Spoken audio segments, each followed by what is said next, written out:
அடுத்த நிகழ்வுக்கு போகின்றோம். ஏற்புரை வழங்க முதலில் ராமநாதன் அவர்களை அழைக்கின்றேன். நன்றி. வணக்கம்.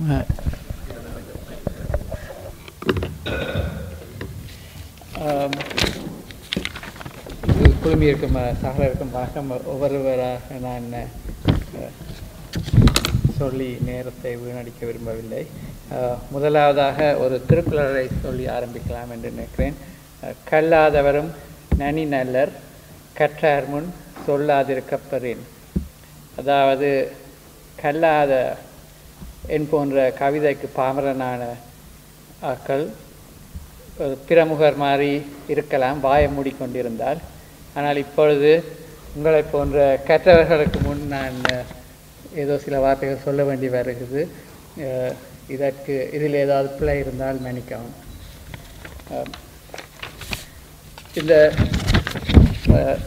திருநந்தகுமார் அவர்களுக்கு நான் உங்கள் மாணவர்களை கொண்டு வந்த ஒரு புதுமையாகவும் மிகவும் ஒரு பெரிய சேவையாகவும் இருந்தது. அதை தொடர வேண்டும் என்று முதலில் நான் முதல் அதை சொல்லிப்போம்.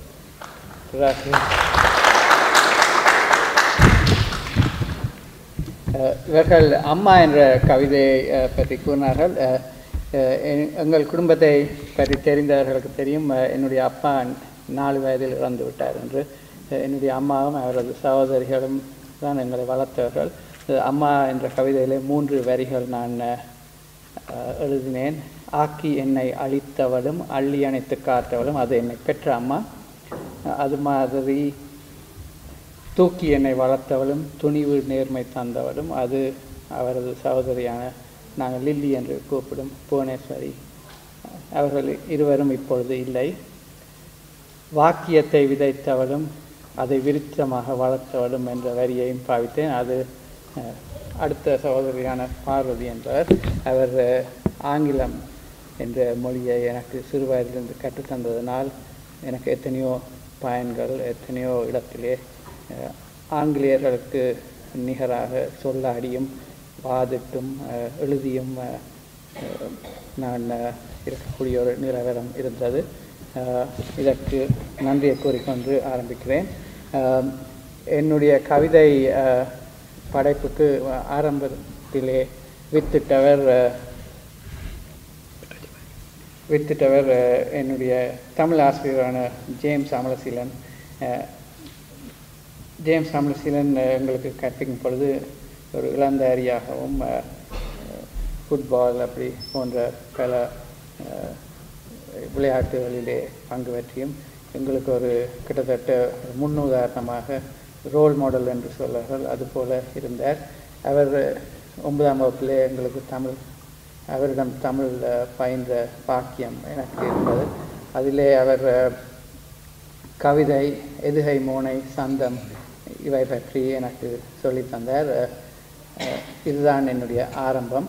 இதிலிருந்து பின்னர் வித்வான் குமாரசாமி அவர்கள் போன்றவர்கள் தொடர்பினாலே மேலும் என்னுடைய கவிதை வளர்ந்தது. இதை தவிர என்னுடைய அம்மாவினுடைய கலாசாலையிலே பல பிரபலமான படைப்பாளிகள் விரிவுரையாளர்களாக இருந்தார்கள். வீரமணி ஐயர், சொக்கன், முல்லைமணி, முருகையன், வைகாசி போன்ற பல படைப்பாளிகள் அங்கு இருந்ததனால் அவர்களுடன் தொடர்பு ஏற்பட்டு அதிலே சில அவர்களுடைய தமிழ் எனக்கும் சில கசிந்து ஊறி வந்திருக்கலாம். இதற்கு நன்றி. அடுத்ததாக இந்த புத்தகம் பல வருடங்களாக நான் எழுதிய கவிதைகள். இவற்றை நான் பிரசுரிக்காமல் பல பெட்டியிலே தூங்கின. இவற்றை பிரசுரிக்க என்று நான் முயன்ற பொழுது உதவியவர்களிலே முக்கியமானவர் சஞ்சயன். இங்கு இருந்தார், பிறகு மாயமாய் போனார். ஓகே, அங்கே இருக்கிறார். இவரை பற்றி ஒரு சில வார்த்தைகள். 1ஆம் வகுப்பிலிருந்து எங்களுடன் படித்தவர். 13 வருடம் அவரது தொல்லை. அதுபோல அவர் கணனித்துறையிலே மிக பெரிய சேவை ஆற்றி வருகிறார். இந்த கூகுளிலே போய் தமிழிலே நாங்கள் டைப் செய்தால் அது லதா ஃபாண்ட் என்ற எழுத்துருவிலே மட்டுமே வரும். இந்த லதா ஃபாண்ட் என்பது புத்தகங்களுக்கு அவ்வளவு நல்லா இல்லை என்பது எஸ்போர்களின் கருத்து.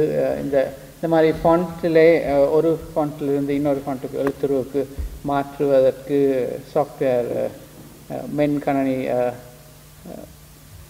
ப்ரோக்ராம் செய்து எல்லாம் செய்தவர் சஞ்சயன். அடுத்ததாக எஸ்போ அவர்களை பற்றி ஒரு சில வார்த்தைகள். எஸ்போ அவர்கள் ஒரு ஜாம்பவான் இந்த துறையிலே.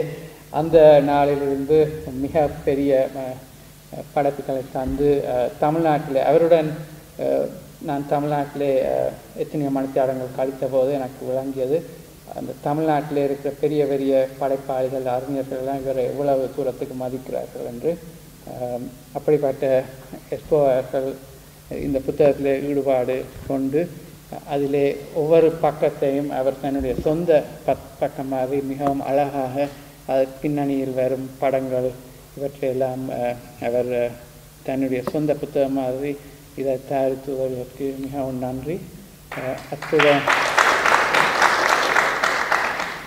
அத்துடன் எஸ்போ அவர்களுடன் எத்தனையோ மணித்தியாலங்கள் கதைத்து மகிழ்ச்சியான அதே நேரம் கற்றுக்கொண்ட பொழுதுகளை என்றென்றும் நினைவு கூறலாம்.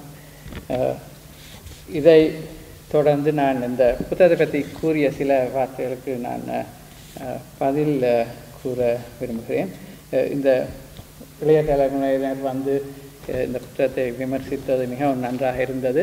இந்த எதிர்காலம் நமதே என்ற கவிதையிலே ஒரு படம் இருந்தது. அது ஒரு அரசன் என்று சொன்னார்கள். அது ராஜராஜ சோழன் அந்த படம். அதை சொல்ல விரும்புகிறேன். திருநந்தகுமார் அவர்கள் சொன்னார்கள் அரசியல் தொழிலையும் பற்றி.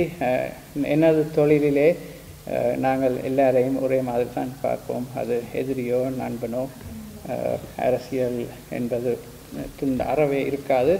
ஆனால் அதைக்கு அப்பாற்பட்ட நேரத்திலே படைப்பாளி என்ற விதத்திலே அரசியல் சில நேரங்களிலே கவிதைகளிலே வரும். இவற்றையும் தொழிலையும் நான் கலக்க விரும்பவில்லை. அதை அவர் புரிந்து கொண்டதற்கு நன்றி. ஷெல் என்ற வார்த்தை அது எறிகணை அல்லது ஏவுகணை என்று பாவித்திருக்கலாம். அடுத்த பதிப்பு வந்தால் அதற்கு நான் மாற்றம் செய்வேன். என்னை பாரதியுடன் நீங்கள் ஒப்பிட முடியவே முடியாது. பாரதி ஒரு யுக கவிஞன். கடந்த 1000 ஆண்டுகளிலே தமிழிலே தோன்றிய கவிஞர்களே மிகப்பெரிய கவிஞன். அவனுக்கு முன் நாங்கள் தலை தாழ்த்தி சிறந்தாழ்த்தி வணங்கலாமையுடைய எங்களை ஒப்பிடவே முடியாது. அதே ஒரு வார்த்தை கூற என்பேன். இந்த முதல் கவிதையை தலைவர்கள் படித்து காட்டினார். அந்த எழுத்தாணி பற்றிய கவிதை. அது அந்த கவிதை இந்தியாவிலே அதை இந்த புத்தகத்தை காட்டிய பொழுது பலர் அதை விமர்சித்தார்கள். அது வெண்பா என்ற விதிகளில் படி பார்த்தால் அந்த கவிதையிலே பல பிழைகள் இருக்கின்றன என்று. நான் அதை வெண்பா என்று எழுதவில்லை. உங்களுக்கும் அது இந்த அறிஞர்களுக்கு அது தெரிந்தும் நீங்கள் இங்கிதம் காரணமாக அதை சொல்லவில்லை என்று நினைக்கிறேன். நான் அந்த கவிதை வெண்பா என்று சொல்லிக்கொண்டு நான் எழுதவில்லை. அது ஏதோ நான் எழுதினேன். அதை வெண்பா உருவத்திலே பார்த்து அதை விமர்சித்தார்கள் இந்தியாவில் இருந்த தமிழ் அறிஞர்கள். அதற்கு நான் ஒரு பதில் கவிதை ஒன்று எழுதினேன். அதையும் அமுதசுரபிக்கு அனுப்பினேன். அவர்கள் போட்டார்களோ இல்லையோ என்று தெரியாது. அதிலே ஒரு சில வார்த்தைகள் நான் கூற விரும்புகிறேன். வாழ்கின்ற மொழிக்கிங்கே மூச்செடுக்க தடை வைத்தால் மூழ்கின்ற மானிடன் போல் திடரிடுமே நண்பா. ஒழுங்குகளும் இலக்கணமும் தவறிடினும் செவிக்கு நிம்மை வழங்கிவிடன் என்ன குறை காண்பாய். அதாவது தமிழ் ஒரு வாழ்கிற மொழி. அதிலே எப்படி மாற்றங்கள் வந்து கொண்டு தான் இருக்கும்.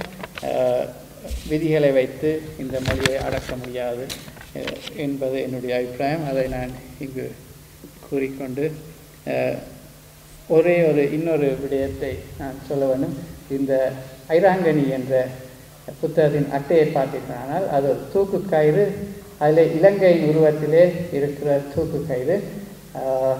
இது எஸ்கோ அவர்களுடைய கற்பனை திறத்துக்கு ஒரு பெரிய ஒரு அத்தாட்சி. இதுபோல் மற்ற விந்தியா விரிகிறது என்ற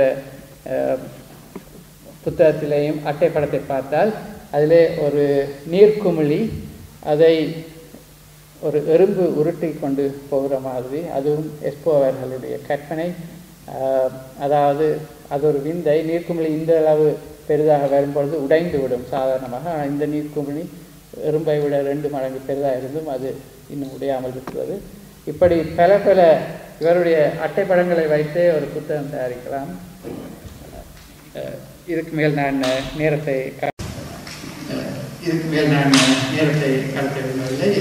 இங்கு வந்து இதை சிறப்பித்த அனைவருக்கும், இந்த புத்தகத்தை நூலாக்கம் செய்ய உதவியானவருக்கும் என்னுடைய நன்றியை வணக்கத்தை தெரிவித்துக் கொண்டிருக்கிறேன்.